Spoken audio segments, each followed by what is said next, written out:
youth-serving agencies. All of you have come together so that we can collaborate and to try to come up with some more effective strategies in our community. Hay and Chill and the prevention team are already working in our community. Each one of you actually is a prevention specialist in your own right, in your part of the world. And we hope, as Jermaine has said several times, that you will, by word of mouth, let people know some of the things that you've learned today.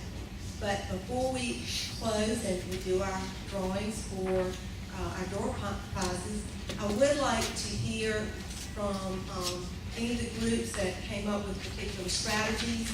And then after they have spoken, then I would like to have individuals out of the group stand up, and if we could get a mic for out there, and have you speak and say a strategy that you heard today that you would like to see implemented in our community. So we had an expert breakout session. We had the Chill members. We all got together, and I'm going to let them present some of the information, some of their ideas that they came up with in the session.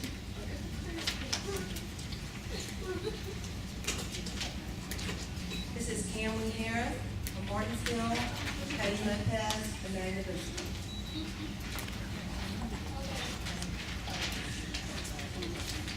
As she said, I'm Cody Lopez. I'm a senior at Bank Vista. I'm Cameron Harris. I'm And we had our own Chill breakout session, and we came up with strategies that we have strategies that we can deliver to the parents and to the students that we think would help stop underage alcohol being consumed and being bought for children and things like that. So the first strategies that we had were the strategies for the parents. And the one that we wrote really big right here in cursive, it says the shoulder tap strategy. And what that is basically you get minors to go to, like, stand outside the ABC store. And whenever an adult goes to walk in the store, you call them over and say, hey, mister, hey, ma'am, if I give you $20, will you go buy me this? Will you go buy me that? And if they do, then they get in trouble for it.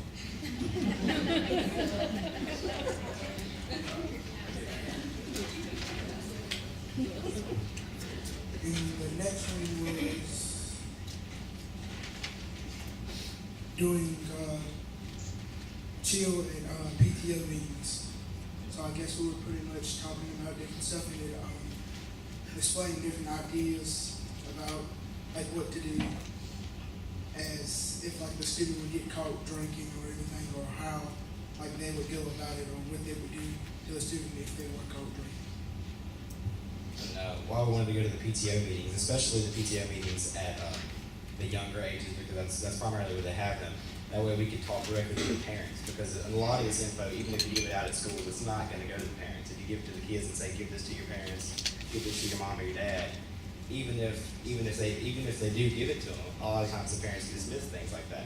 So if we go to the PTO meetings as a group and talk to the parents, then we can disseminate this info so they know exactly what we're talking about, and we can highlight specific points that we want them to know about. And then the last strategy we had for parents was to have Saturday sessions, where a lot of times if kids do get in trouble for drinking or drugs or anything like that, like through the school, then you want to hold this again? Then there's very few consequences at home for a lot of these kids, because the parents, they either don't care or they even promote it. So and a lot of that is because there's no consequences for the parents. I mean, if the parents don't have any consequences, then they're not gonna feel like they need to take any initiative in stopping them from doing this kind of thing. So if we have Saturday sessions, like where it's required through the school that the parent and student attend, where they talk about anything that has to do with preventing it and the consequences and things like that, where, like I said, both the student and parent have to attend. Nobody wants to sit through a session on Saturday and listen, so that's consequences for both. And then we also wanted to see if we could get an article in the newspaper written about the scientific info that we learned earlier in the day through everyone about the brain functions and things like that. And that way, since the majority of the parents in this community read the newspaper, that's another way to get it out to them. Student strategies, we wanted to have, I heard that at certain proms and homecomings and things, different places they have, like they would make them take a breathalyzer test before they were allowed, inside the prom and homecoming, things like that. So we could do things like that, or have DUI checkpoints on the road, where they can stop people and have them take a breathalyzer test or anything like that, just to see if they're driving under the influence. That way, even if a lot of people didn't get caught, or even if there weren't a ton of them out there, people would know that they were out there and take those precautions beforehand. You got it. We also wanted to have an event through the school where we have contests for we wanted to have, say, 2 charts. One chart shows the brain that is affected by alcohol, the other shows the one that's not, and have them guess which one has been affected and which one hasn't. And whoever gets it correct gets a prize for that. And that way, they'll come to those kind of things. There'll be an incentive for them to show up, and there can be an information session after that's over to explain why this one looks the way it looks, why this one doesn't, and why everything, why they need to know the difference. Okay, and the last student strategy was bringing speakers to tell about their personal experiences. So I guess it was like, maybe bring them to like a high school, middle school auditorium and let them talk about how their life has changed, or how certain things have happened since they've been on drugs, and what they did to stop, or how their life pretty much changed after everything they're doing, and the help they got if they actually turned away from drugs and stuff like that. And I think Mr. Galloway said earlier, scare tactics, a lot of times, I think sometimes for specific people, scare tactics do work. I think it depends on the person. Different strategies work for different people, but sometimes people like stories that hit close. Stories that hit close to home work better than scare tactics do. So if we have people that have personal experiences that can relate to everyone in the room, not just the kids but the parents, then that will make the parents take precautions and the kids take precautions, and that would prevent it overall, instead of just trying to scare them out of anything of that nature. Okay, does anybody have any questions? Okay, thank you.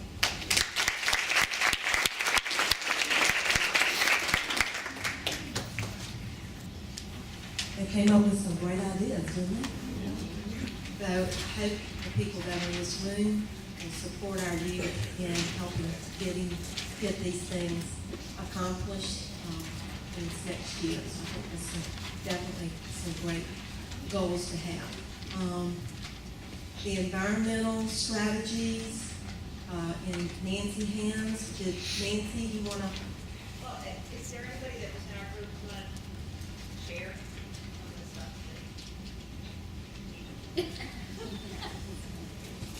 This was a coincidence. You had me to make Okay, I'm just going to stand over here. We talked a little bit, actually it was really informal, we just went around the room and talked a little bit about what we're seeing in our community, because we had several different areas represented, and then just brainstorming, what can we do, some of the problems that were mentioned, how can we, what can we do about those, and then Project Sticker Shock is something we talked about in more detail, talked about the different sources of funding and opportunities that are out there that we can seek to get as resources. And we talked about starting the local chapter of the MAD group, so very excited about that, making some contacts there, and just finding out what resources are available. And then, Katie, the other thing that was interesting was that everybody didn't know each other, so we were able to connect. There was a faith-based person that then was able to understand that she could go to the community, to Hay, and be part of that, and then get those resources. And then you guys are already connected with the YMCA here. We connected, and I said, well, we can put your things that you're doing on our Healthy Options page. So there was a lot of pieces that we're starting to be able to collaborate and actually connect with. So that collaboration is important. Yeah. That's one of the things that we wanted to accomplish. Thanks, Regina. So, that's one of the main things from this. We hope that some of you will sign up to further this, before the end of the day, that would like to come together as a group, at least one representative from the different sectors, that we can really sit down and start discussing some of these strategies and some of the things that we've learned today. Jermaine, anything particular come up in your breakout session? Did nobody talk but him? Yeah, mostly I just talk to him. Okay. So, It was very, very informational. It was very good. Okay. looks like she has something to say right now. I'll just touch on what we actually went over. I'm 25 years old and I work with teens, and I had no idea what Four Loko was. So if one of my kids were to come into a Saturday session that we host, and they said, I would ask what you're drinking, and they said, oh, it's just an energy drink, I would have had no idea that it had alcohol in it. So just being educated, I think, is really a big part, and also just to encourage the law enforcement agencies. When I was at Radford University, those local law enforcement, they did the keg registry, and it put the fear of God in college kids. They knew the cops on weekends would get that registry, and they knew where to go. So it did scare us as college kids to know that those cops would come in and they'd have the registries and they'd know where to go. So just, overall education and really getting it out there that you're cracking down and enforcing the law. It's a big thing. Thank you very much. Anybody else have a strategy from the day, from that they would like to mention?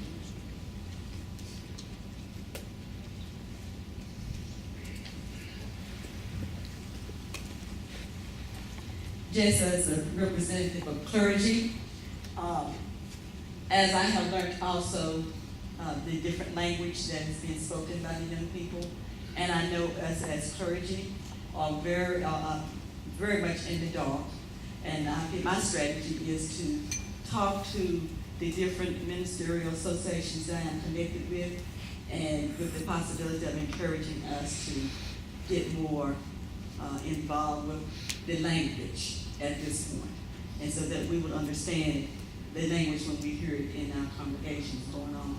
Because it is being said openly, different things are being said openly, but now I know what some of it means. Thank you so much. So it's really important for us to have that connection with our faith community. One of the protective factors for youth is the faith community and kids that are involved in church. That's a huge protective factor. But we want our people in the faith community to understand and know, as Jermaine says, you can't stop what you don't know. So we know now, we can get that word out. So I'm hearing from you, education. How can we take the information that we've learned and spread the news? Like, I'm gonna pick on the SROs. Can y'all take this back to your school and talk to the administration and give them, maybe they would let you speak at a staff meeting? Do you think that would be a possible strategy? Yes, that'd be very possible.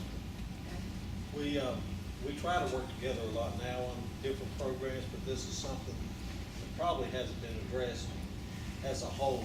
We'll go in and talk to certain classes, but I think it would be good to implement. Cody and them had some great ideas that I think if we work together, we can put in place and start making an impact. That's awesome. So maybe we could get some chill members together with the SROs and meet and see what we can do in the schools. Yeah, I was gonna say, I've talked a lot, I've met a lot with the superintendent and with the principal of my school this year. And, But it's been good. yeah, it's good positive reasons, not for anything bad, for productive purposes. And learned, I had no clue that we had, like us us as students and me being like a class officer have so much power over, we have, you know, billboards in the school and signs and things, and I had no clue that we had the power to put, you know, to decide what goes on those. I mean, I had no idea, nobody else that I know had any idea, and we learned that we're allowed to post stuff on the billboards and decide what goes on the electronic signs in the cafeteria and things like that. And I think if we, you know, made use of that, then it would work out a lot better towards things like this.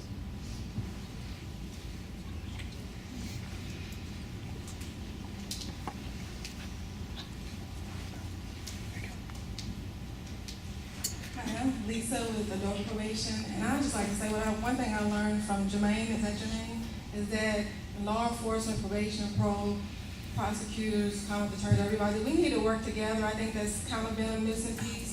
Juvenile probation, parole, I think we all need to be on the same page and working together and communicating with one another, because we're all out for the same ultimate job at the end of the day. And it's not always incarceration, it's really about bettering our community. And if we all work together, I think we can do that. And then I also wanted to say, as far as with the local churches, is that unfortunately we keep talking about today is how we gotta work with the parents, we gotta educate the parents, but I deal with a lot of the parents. And a lot of the parents are maybe in worse shape than their children. Excuse me, I'm a little nervous.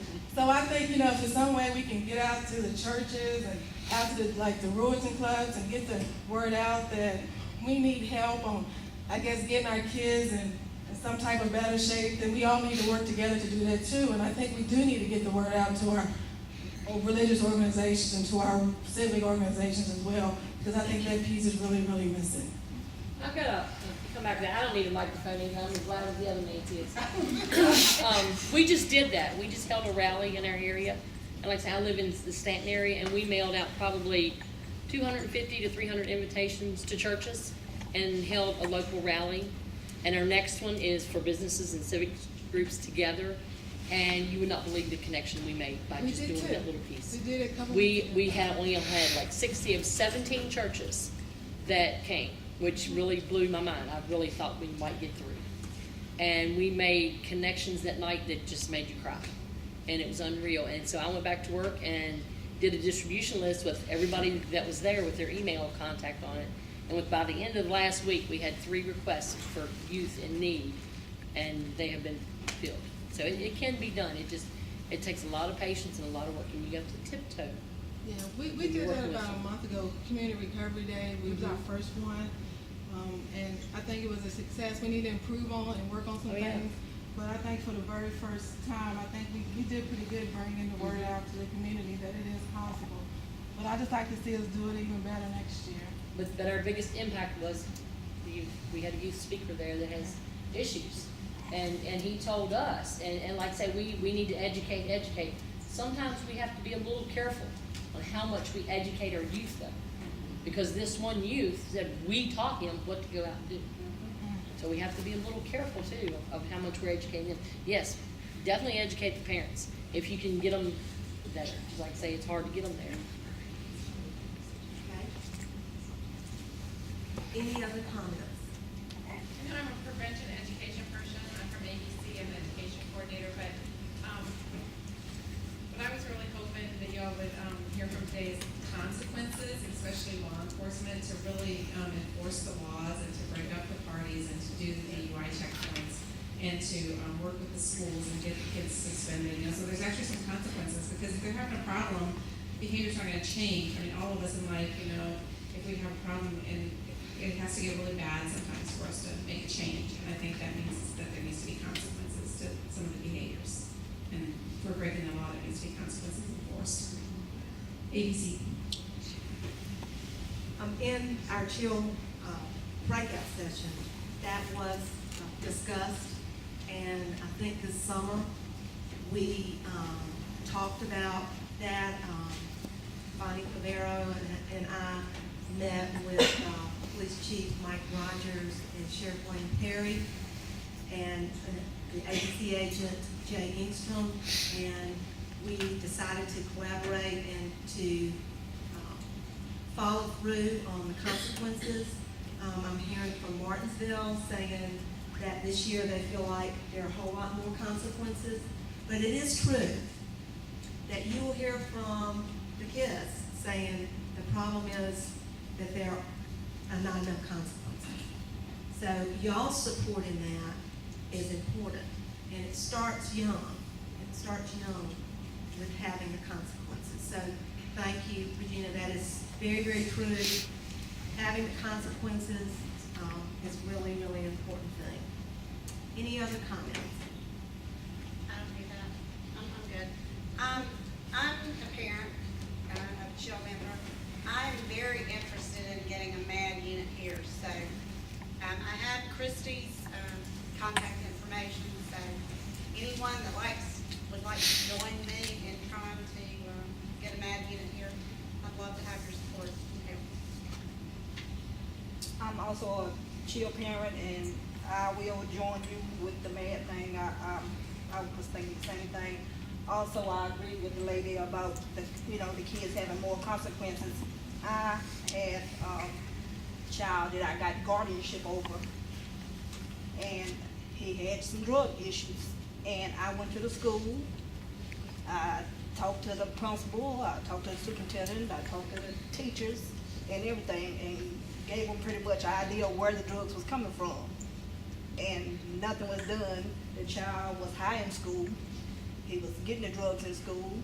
I mean, I went through numerous sources, trying to get help, and couldn't receive any help. Okay, finally it came to the point that he ended up stealing my bill. And now that got done, I relinquished my rights or whatever. But after that got done, then, it's like, now they want to come down hard on him, and they want to give him the probation officer and, all this other stuff. And I'm like, okay, when I tried to reach out and get this help from the beginning, some of this could have been stopped. It would have saved me from going through the heartache and the being in the hospital from the stress and everything. If I would have got the support that I needed. I reached out to get it. I went to social services. I went to Piedmont. I talked to the school board, intake. I mean, you name it, I done it. So I'm hearing from you that could be one of the strategies, the outcomes from maybe a group coming from the different sectors is how can we not let things fall through the cracks? Right.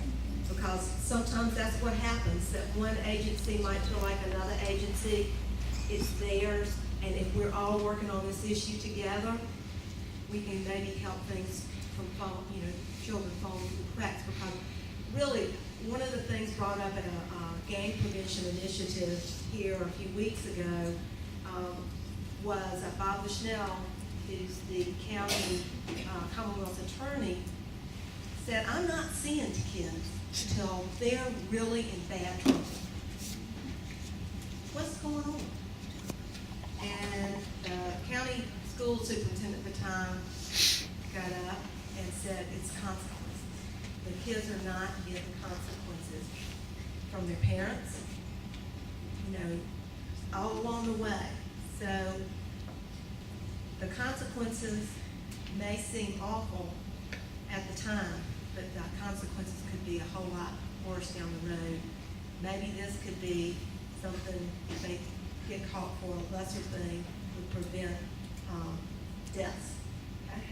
I was just going to say that I, as a child member, think a MAD group is a great idea. Katie has talked to some of us about it. I know you really want one, and I do agree with her that it would be a great idea to have a MAD group here.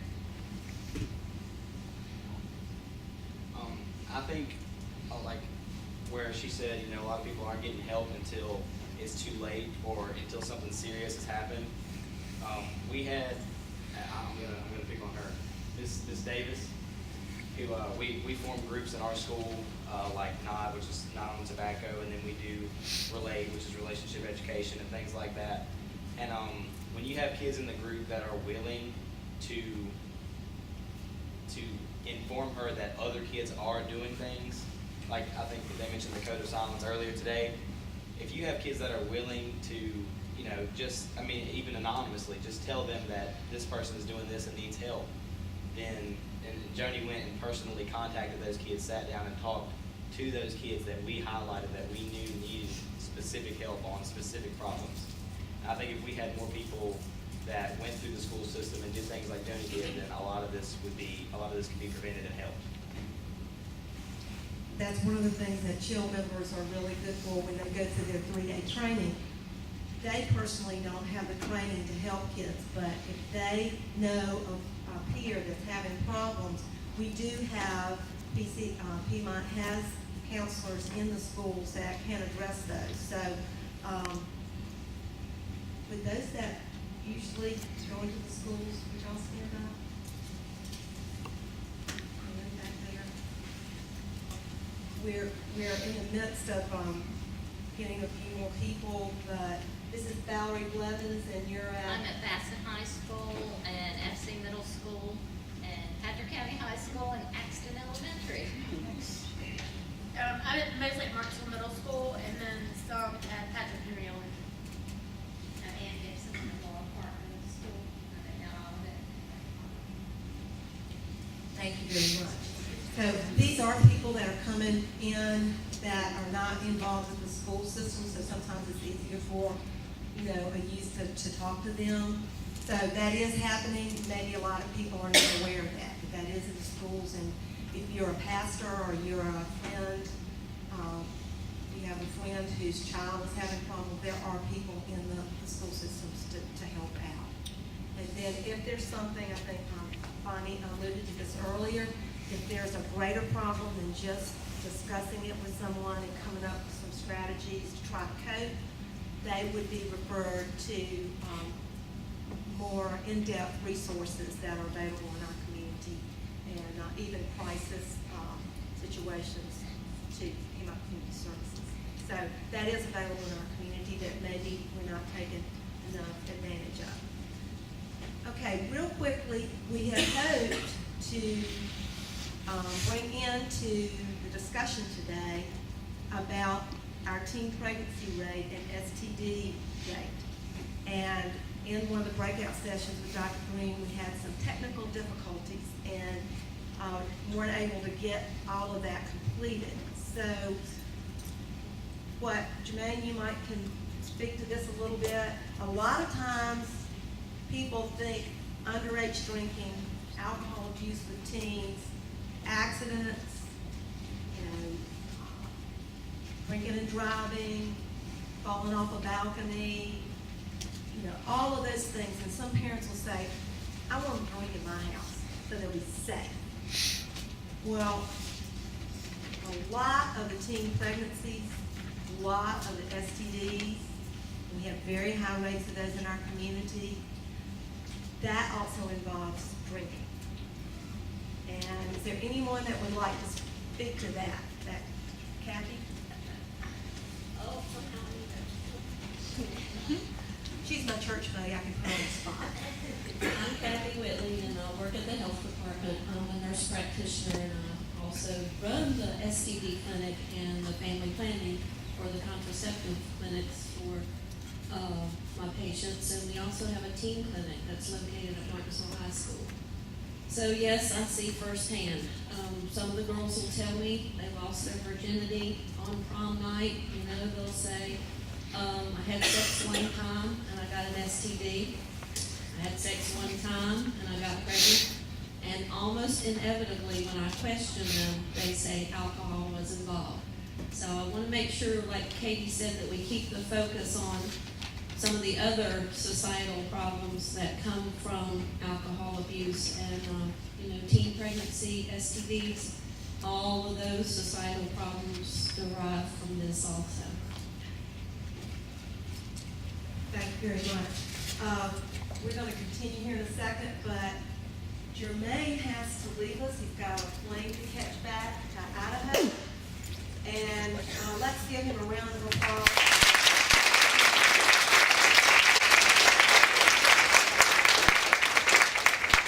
Planes tend to not wait for you. Thanks for having me. You guys all take care, all right? Thank you. Thank you. Thank you. Wasn't he awesome? You like to have your name back? Yes. He is a wealth of information, and you can see how he brings everybody to the table. So we were talking about, Kathy was talking about, she sees that. We had a couple of people that were here earlier but had to leave. But I know that we can work, maybe we can get the chill members in the schools to try to get some information out. We need to look at some strategies. I'm not sure, we've been trying to tackle the teen pregnancy rate in our community for years. And I'm not sure the underlying fact of the underage drinking and the drug use really gets in the conversation. So again, this goes back to self-esteem, this goes back to kids having stuff to do, that kind of thing. We're excited about the YMCA just got awarded Girls on the Run by the Women in Philanthropy. It was $20,000. And Becky, you want to just say a little bit about that? Yeah. We were fortunate enough to be funded for a full year of Girls on the Run. We're going to go to training this month actually and hopefully get our program kicked off in January. But it targets 3rd, 4th, and 5th grade girls. And there's a curriculum that teaches them about self-esteem and self-worth, and that it's okay to not be what the TV tells you you should be as a girl. And it also incorporates a running piece. And so at the end of their 12-week program, they've got all this great information about their being girls, and it's okay to not be that girl. And also they'll complete a 5K at the end of that. So we hope with that program to target the drug abuse, the teen pregnancy, and also childhood obesity. So if anybody's interested in volunteering for that program, let me know. Thank you. Great. Dr. Matchett. I'm back. This is my sweet Dr. Matchett. And we were talking, and she said, I'm going to come to your conference. And so she's been here most of the day, and we were discussing the situations that she has. Kathy Whitley from the health department was just talking about that she sees a lot of the alcohol related. Would you mind just speaking a second to that? Hi, I do apologize for having to step back in late. I had to get to the emergency room real quick. I had to see a patient over there. But as she said, as Katie said, my name is Dr. Kimberly Matchett. I am one of the OBGYN doctors who's here. Some of you know me. I know Kathy really well. I know Vicki. I work with the high school here. Some of the students may know me as well. But one of the reasons why I wanted to come was because I don't get a chance to actually see the legal or the law enforcement side of what drugs and alcohol does. By the time I see most of the adolescents, they're either pregnant or they have an STD already. And so I feel like I'm behind the curve. But also, like I was saying in the breakout session before I left, I deal with a lot of women. And a lot of my women are parents. And a lot of these parents really don't have an idea of how to talk to adolescents. I actually did some adolescent training, and one of the things that you do have to do is that you have to directly ask students what's going on. You cannot assume that they know what's going on. But also, what I heard today was that everybody is starting to realize that adolescence doesn't end until 25, and I think a lot of people thought it ended at 18, and it doesn't. And even though, and I was listening to the students and looking at them up front, even though they may be able to tell you verbatim how to not drink and drive, how to not use drugs, how not to put themselves in a situation, actually doing it in the situation is totally different. And believe me, when you have somebody who's sitting beside you saying, here, drink, and even though your mom is saying, no, my mom, I can't do it, my dad's pastor, I can't do this, it's totally different than being a 25-year-old and saying no.